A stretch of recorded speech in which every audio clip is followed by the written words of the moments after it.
Ladies and gentlemen, the ongoing tragedy of murdered and missing Indigenous women impacts all aspects of our lives in the Maritimes, across Canada, and across the world.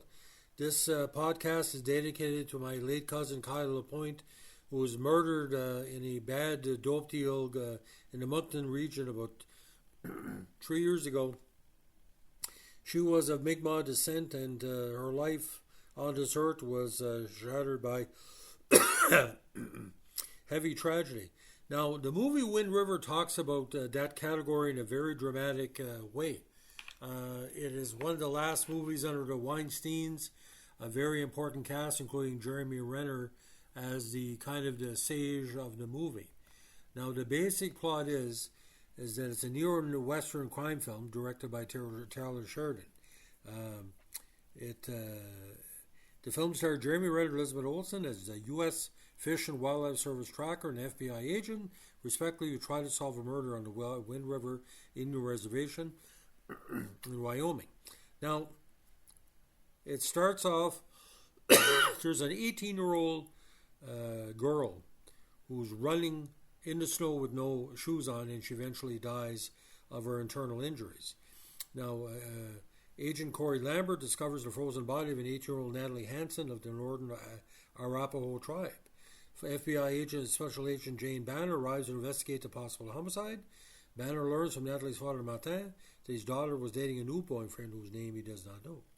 Natalie's autopsy shows signs of blunt trauma and rape, and confirms Lambert's deduction that Natalie died from pulmonary hemorrhage caused by inhaling sub-zero air.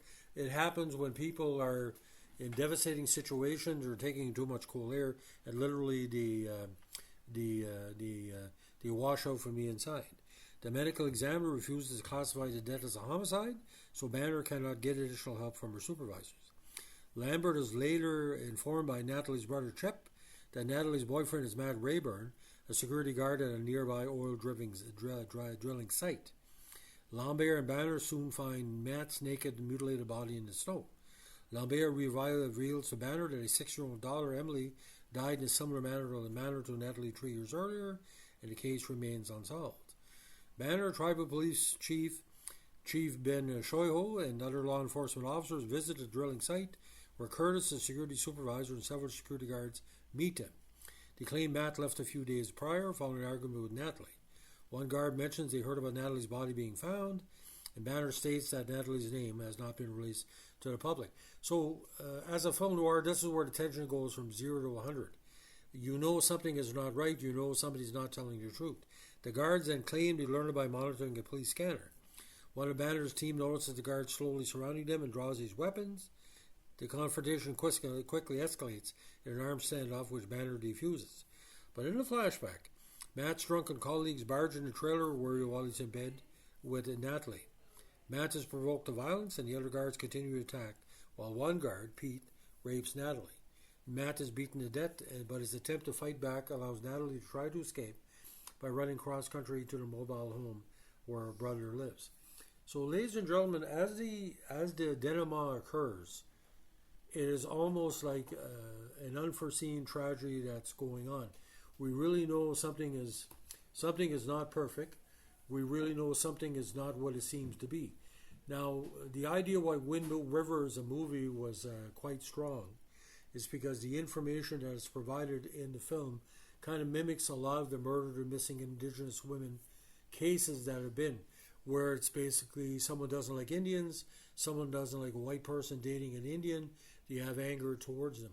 Now, as the scene goes on, in the present, Lambert traces the tracks from where Matt's corpse was found, again, to the drilling camp. As Banner and the others approach Pete's trailer, Lambert radios a warning to Shoho.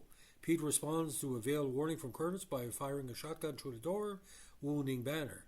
A very, very cruel and devastating gunfight ensues, and Shoho and the other officers are killed. As the remaining guards are prepared to execute Banner, Lambert kills 4 of them with his rifle. There's other scenes where he's knocking off coyotes and mountain lions, so his work as a sniper was tremendous. We don't know he's military, but Jeremy Renner plays the character with such a strong force. A wounded Pete flees on foot, but Lambert eventually apprehends him. Now, in a scene that's reminiscent of Mad Max, the last scene with the boy, at Gannett Peak, Lambert forces Pete to confess before offering the same chance Natalie had. Try to stay alive by running to a distant road barefoot and wearing lightweight clothing. Pete runs but quickly succumbs as his lungs give out from the frigid air. Lambert visits the Banner in a hospital and praises her toughness. He visits with Martin and they share grief over the deaths of their daughters. A title card reads, while missing person statistics are compiled for every other demographic, none exists for Native American women. So technically, even though it's an American production, there's a lot of key Canadian actors in the movie. Now, besides the great Jeremy Renner, Elizabeth Olsen, Graham Greene dances with Wolves fame Tatanka, the Oscar nominee, plays Ben Ho. Also, as well, the great Tonto Cardinal plays Alice Crowhart, the wife of Dan. Now, and of all people, the Canadian punker Hugh Dillon plays the negative straw that stirs the drink of the workers as the rig. He plays Curtis Hugh Dillon. Now, according to Sheridan, he was inspired to write this film because he learned about the thousands of actual stories just like it, referring to a high number of Indigenous women who were victims of sexual assault and murder.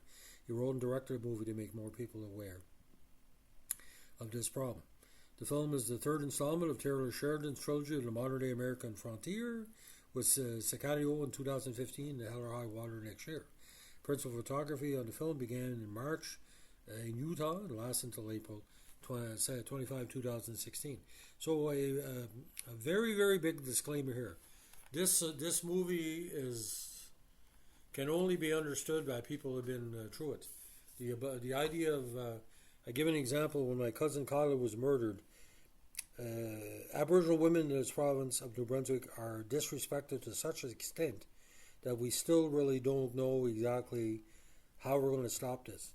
Now, this movie is a cautionary tale, but the shootout itself is probably one of the most devastating shootouts of the modern era. Like, this is OK Corral stuff. There's no way to describe it. You have to see it. So, if you're planning to watch this movie, be warned, it's not for you. If you can handle it, but it's your forever change, you can't probably watch this a second time. I watched it the second time for the podcast here, and let me tell you something, I'm going to feel it for weeks. So that's the story of Wind River, probably Jeremy Renner's most, and no Oscar nominations. Can you believe that? No Oscar nominations. So, ladies and gentlemen, thanks for listening. If you like what we're doing here, we're the Movie Review Podcast. Let us know what to like, comment, subscribe, or share. Bye. So just remember, the movie is available on several streaming services in the U.S. and Canada. If you can find it, the best bet would be on Tubi. Again, no cost to watch Wind River. A very important movie from 2017 where most of the award guilds didn't want to recognize it or were scared to recognize it. So if you like what we're doing here with our screenshots podcasts, let us know to like, comment, subscribe, or share.